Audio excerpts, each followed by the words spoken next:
തീർച്ചയായും ശ്രീ വിനു കിരിയത്ത്, പലപ്പോഴും നമ്മൾ നഷ്ടം എന്നൊക്കെ ഓരോ വിയോഗവും നഷ്ടമാണ്. പക്ഷേ ശ്രീനിവാസന്റെ കാര്യത്തിൽ മലയാള സിനിമയെ സംബന്ധിച്ച് അതുപോലെ ഒരു വ്യക്തി ഇനി ഉണ്ടാകുമോ എന്ന സംശയമാണ്. ഇവിടെ അദ്ദേഹം സൃഷ്ടിക്കുന്ന കഥാപാത്രങ്ങൾ, നോക്കാതെയുള്ള അദ്ദേഹത്തിൻ്റെ വിമർശനങ്ങൾ, അതിനുവേണ്ടി പരുവപ്പെടുത്തുന്ന കഥാപാത്രങ്ങൾ അദ്ദേഹം സമൂഹത്തിൽ നിന്ന് തന്നെ കണ്ടെത്തുന്നവയാണ് അവ ഓരോന്നും. നമുക്കറിയാം ഈ വിഷയങ്ങളിൽ ഇന്ന് അവിടെ തടിച്ചു കൂടിയവരിൽ നമ്മുടെ പ്രമുഖ നടന്മാർ ഉണ്ടായിരുന്നു. അവർ ഏറെ നേരം അവിടെ സമയം ചെലവഴിക്കുന്നതൊക്കെ നമ്മൾ കണ്ടതാണ്. മലയാള സിനിമയിൽ സംഭാവനകൾ എന്തൊക്കെ എന്ന് നോക്കുമ്പോൾ അമാനുഷിക കഥാപാത്രങ്ങളെ ഒന്നും ശ്രീനിവാസൻ സൃഷ്ടിച്ചിട്ടില്ല. പക്ഷേ ജനങ്ങൾക്കൊപ്പം നിൽക്കുന്ന, ജനങ്ങളിൽ ഒരാളായ നിരവധി കഥാപാത്രങ്ങളെ സൃഷ്ടിച്ചിട്ടുണ്ട്. ആ കഥാപാത്രങ്ങളിലൂടെയാണ് നമ്മുടെ മഹാനടന്മാർ പോലും ഈ രീതിയിലൊക്കെ വളർന്നു വന്നത് എന്നതുകൂടി നമ്മൾ കാണണ്ടേ. അങ്ങനെയുള്ള ശ്രീനിവാസൻ എന്ന തിരക്കഥാകൃത്തിൻ്റെ സംഭാവന കൂടി നമ്മൾ കാണേണ്ടേ. ആദ്യം ഈ തീരാ നഷ്ടമെന്ന് പറയുമ്പോൾ അദ്ദേഹം വലിയ ഏജിലായിട്ടില്ല, 68 69 ആയിട്ടുള്ളത്. ഇന്നത്തെ കാലഘട്ടത്തിൽ അതൊരു വലിയ പ്രായമല്ല. പിന്നെ അദ്ദേഹത്തിൻ്റെ ഈ പറഞ്ഞ പോലെ ജനങ്ങൾക്ക് ഇഷ്ടപ്പെടാനുള്ള കാരണം, നമ്മൾ ചില സിനിമകൾ അദ്ദേഹത്തിൻ്റെ കാണുമ്പോൾ അദ്ദേഹം അഭിനയിച്ച് അദ്ദേഹം തിരക്കഥ ചെയ്ത പടങ്ങളിലെല്ലാം നമ്മൾ ആദ്യം അദ്ദേഹം ഒരു ഫൂളാണ് എന്ന് നമുക്ക് തോന്നും. പക്ഷെ ക്ലൈമാക്സ് എത്തുമ്പോഴാണ് അതിൻ്റെ ഹീറോയിസം വരുന്നത്. അതാണ് കാഞ്ചനമാലയ്ക്ക് ആ സ്വർണ്ണമാല കൊണ്ട് കൊടുത്തപ്പോൾ അവൾ പറ്റിച്ചപ്പോൾ നമുക്ക് കാഞ്ചനമാലയോടായിരുന്നു എന്തൊരു ദേഷ്യമായിരുന്നല്ലേ.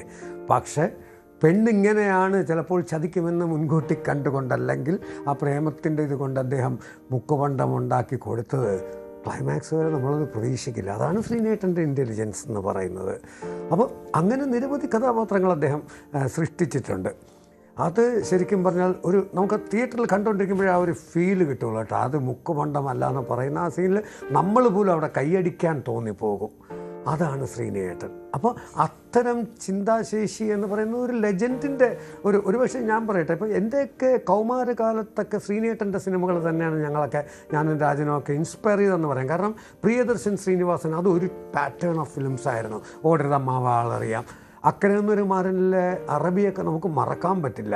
അപ്പോൾ ഇങ്ങനെ കുറേ സിനിമകളാണ് ഞങ്ങൾ ഫോളോ ചെയ്തതെന്ന് തന്നെ പറയാം. ആ ഒരു പാറ്റേണാണ് ഞങ്ങൾ അരമന വീട് 500 ഏക്കർ ആയാലും മലപ്പുറം ഹാജി മഹാനായ ജോജി, പൂച്ചക്കാർ മണികെട്ട്, ഇതൊക്കെ ഞങ്ങളുടെ ഒരു അത് തന്നെയായിരുന്നു. പിന്നീട് ശ്രീനേട്ടൻ അതിൽ നേരെ സത്യനന്ദിക്കാട് ശ്രീനേട്ടൻ അത് വേറൊരു ഫാമിലി ബാക്ക്ഗ്രൗണ്ട് മൂവീസിലേക്ക് പോയി.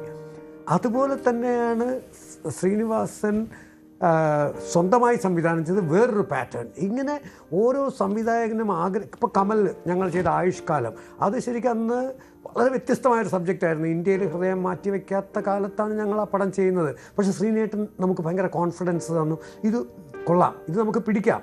അങ്ങനെയാണ് നമ്മൾ ആ സ്ക്രിപ്റ്റ് ചെയ്യുന്നത്. അപ്പം മറ്റുള്ളവരെ ഒരു പ്രോത്സാഹനം നൽകുന്നൊരു നല്ല മനസ്സും കൂടെ അദ്ദേഹത്തിനുണ്ടായിരുന്നു. അതിൽ ആകാശച്ചെരുവിലാരോ ഗുരുതിക്കിണ്ണം തട്ടിമറിച്ചു എന്നൊരു രാജൻകിരിയത്താണ് ആ കവിത എഴുതിയത്. അത് കേട്ടിട്ട് ആ ഒറ്റപ്പാലം ഗസ്റ്റ് ഹൗസിലിരുന്ന് ശ്രീനേട്ടൻ ചിരിച്ചത് ഇന്നും എൻ്റെ കലക്കിന്ന് കൊണ്ട് ചിരിക്കാൻ. എന്നിട്ട് അദ്ദേഹം ഇങ്ങനെ മാറ്റുന്നുണ്ട്. 1-2 സജഷൻസും കൂടെ അദ്ദേഹം പറഞ്ഞു മാറ്റിയിട്ടുണ്ട്. അത് സോഷ്യൽ മീഡിയയിൽ ഇപ്പോഴും നമുക്ക് കാണാം. ആ ഒരു മകന് വേണ്ടി സ്കൂളിൽ എഴുതാൻ കൊടുക്കുന്ന, സ്കൂളിൽ പാടാൻ പറയുന്ന ഒരു കവിത പുള്ളി എഴുതി കൊടുത്തതാണ്. അപ്പോൾ ഇങ്ങനെ നർമ്മത്തെ ഇഷ്ടപ്പെടുന്ന അതെനിക്ക് മിക്കവാറും എനിക്ക് എപ്പോഴും തോന്നിയിട്ടുണ്ട് കേട്ടോ. ഒരുപാട് ദുഃഖങ്ങൾ ബാല്യകാലത്തിലൊക്കെ മനസ്സിൽ സൂക്ഷിച്ചവർക്ക് ഒരുപാട് ചിരിപ്പിക്കാൻ പറ്റും. അങ്ങനെയാണ്. കാരണം അതായത് ചിരിപ്പിക്കാന്ന് വെച്ചാൽ ദുഃഖത്തിനെ നർമ്മത്തിൻ്റെ രൂപേണ. അത് ശ്രീനേട്ടൻ ഒരുപാട് സിനിമകളിൽ എനിക്ക് ഏറ്റവും ഇഷ്ടപ്പെട്ട അച്ഛനെക്കുറിച്ച് ആ ഒരു ഡയലോഗുണ്ട്, യാത്രക്കാരുടെ ശ്രദ്ധയ്ക്ക്. അച്ഛനെ എന്തോന്നോ പുകഴ്ത്തി പറഞ്ഞിട്ട് അയാൾ നശിച്ചു പോകുന്ന എന്തോ പറയുന്ന ഒരു ഡയലോഗുണ്ട്. സത്യം പറഞ്ഞാൽ തിയേറ്ററിൽ നമ്മൾ ചിരിച്ചു പോയി. അപ്പം അച്ഛന് വേണ്ടി പൂജയെല്ലാം കഴിഞ്ഞ് വരികയാണ്, അച്ഛൻ്റെ ശ്രാദ്ധമെല്ലാം കഴിഞ്ഞ് വന്നിട്ട് പറയുന്ന അയാൾ ഒരു കാലം കൂടെ പിടിക്കും എന്ന് പറയുന്ന ഒരു ശ്രീനേട്ടൻ. പിന്നെ ശ്രീനേട്ടനെ സംബന്ധിച്ചോളം ഞാൻ എപ്പോഴും വിചാരിക്കും കേട്ടോ, ഏറ്റവും ലക്കി മാൻ എന്ന് പറയുന്നത് 2 ആൺകുട്ടികൾ, നല്ല സ്നേഹിക്കുന്ന, പ്രേമിച്ച് കെട്ടിയതാണെന്ന് അദ്ദേഹം തന്നെ പറഞ്ഞത്, ഭാര്യ. തിരിച്ച് അദ്ദേഹത്തോട് കാണിക്കുന്ന ഒരു പ്രായം വരെ മക്കളെ അച്ഛനായിട്ട് നിന്നും അത് കഴിഞ്ഞ് അവരുടെ ഫ്രണ്ടായി മാറുന്ന ഒരച്ഛൻ നല്ല സന്ദേശമാണ് നമ്മുടെ തലമുറയ്ക്ക് നൽകുന്നത്. ഞാൻ എപ്പോഴും വിചാരിക്കും അത് പ്രത്യേകിച്ച് ധ്യാൻ ശ്രീനിവാസനും പുള്ളിയൊക്കെ ഉള്ള സംഭാഷണങ്ങൾ റിയൽ ലൈഫിലുള്ള അതൊക്കെ നമ്മൾ പലതും കണ്ടിട്ടുണ്ട്. എന്തൊരു ഫ്രണ്ട്ലിയാണ്. എന്നിട്ടും അദ്ദേഹം വയ്യാഞ്ഞിട്ടും അതിങ്ങനെ ചിരിക്കുന്നതൊക്കെ കാണുമ്പോൾ ഞാനൊരു 2 കൊല്ലം മുമ്പ് സത്യജിത്രയെ അവാർഡ് അദ്ദേഹത്തെ ആദരിക്കുന്ന ഫംഗ്ഷനിൽ ഞാൻ പോയിരുന്നു. അദ്ദേഹം ഇറങ്ങി വരുമ്പോൾ ഞാൻ പറഞ്ഞു, ശ്രീനേട്ടാ എന്ന് പറഞ്ഞതേ ഉള്ളൂ, രാജന് സുഖമാണോ അത്ര വ്യക്തമല്ല. പക്ഷേ രാജൻ ഗിരീത്തിനാണ് ചോദിക്കുന്നത്, രാജന് സുഖമാണോ? ഞാൻ പറഞ്ഞ സുഖമാണ്. എൻ്റെ കൈ പിടിച്ചിട്ട് കുറച്ചു നേരം കൈ വിടുന്നില്ല, എന്തൊക്കെയോ പറയണമെന്ന് ആ മുഖത്തുണ്ട്. അത് ശരിക്കും പറഞ്ഞാൽ നമുക്ക് വല്ലാണ്ട് വിഷമം വരും. അത് ഇങ്ങനെ ആവേണ്ട ഒരാളായിരുന്നു. പക്ഷേ അദ്ദേഹം ഈ പറഞ്ഞ പോലെ നമുക്കൊക്കെ ഒരു വിധിയുണ്ട്. അദ്ദേഹം പ്രകൃതി ചികിത്സ ഇതിലോട്ടൊക്കെ പോയതുകൊണ്ടാണ് ഇങ്ങനെ സംഭവിച്ചതെന്നൊക്കെ കൊണ്ട് ഇങ്ങനെ കിടക്കുന്നു. പെട്ടെന്നൊരു മാറ്റം അദ്ദേഹത്തിന് സംഭവിച്ചു.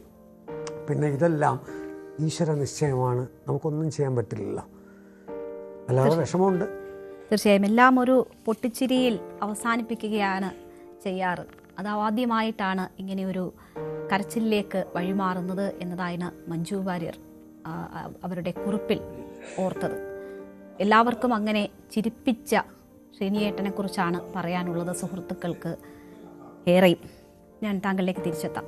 ശ്രീ പന്ന്യൻ രവീന്ദ്രൻ, നോക്കൂ, ഇവിടെ താങ്കൾ ഒരു സംശയത്തിനും ഇടയില്ലാത്ത രീതിയിൽ അദ്ദേഹത്തിൻ്റെ രാഷ്ട്രീയം എന്താണ് എന്ന് ആദ്യ തവണ സംസാരിക്കുമ്പോൾ തന്നെ വ്യക്തമാക്കി. പക്ഷേ പല വേദികളിൽ ശ്രീനിവാസനോട് അദ്ദേഹത്തിൻ്റെ രാഷ്ട്രീയം എന്ത് എന്ന ചോദ്യം വന്നപ്പോഴും കൗശലത്തോടു കൂടി അതിൽ നിന്ന് ഒഴിഞ്ഞു മാറുന്ന ശ്രീനിവാസനെയാണ് നമ്മൾ കണ്ടിട്ടുള്ളത്.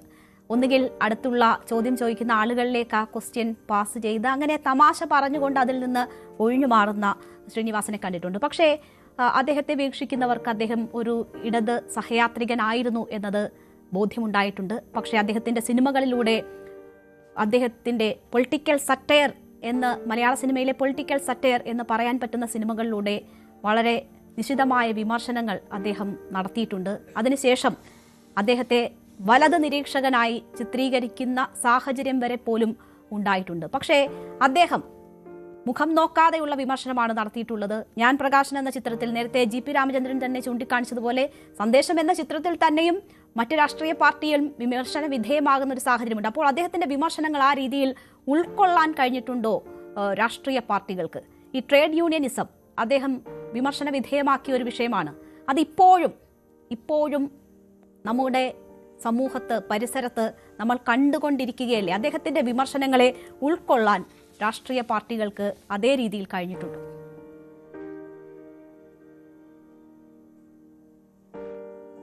ഞാൻ അതാണ് സൂചിപ്പിച്ചത്.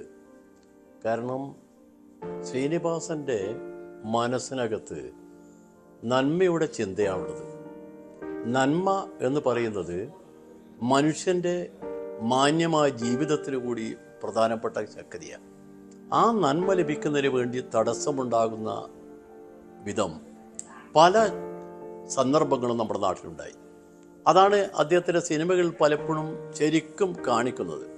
ആ കാണിക്കുമ്പം ഈ ഇടതുപക്ഷത്തോടുള്ള അദ്ദേഹത്തിൻ്റെ വിമർശനം എന്ന് പറയുന്നത് അതായത് ഇടതുപക്ഷത്തെ അതോടെ തീർക്കാനല്ല, ഇടതുപക്ഷത്തെ നന്നാക്കാനാണ്. ഞങ്ങളെപ്പോൾ വിമർശനത്തെ സ്വാഗതം ചെയ്യുന്ന ആളുകളാണ്. ഞാൻ ഇടതുപക്ഷക്കാരനാണ്, മറക്കാതെ നിങ്ങൾക്കും അറിയാം, എല്ലാവർക്കും അറിയാം. ശ്രീനിവാസന് ഞങ്ങളൊരു അവാർഡ് കൊടുക്കാൻ തീരുമാനിച്ചു.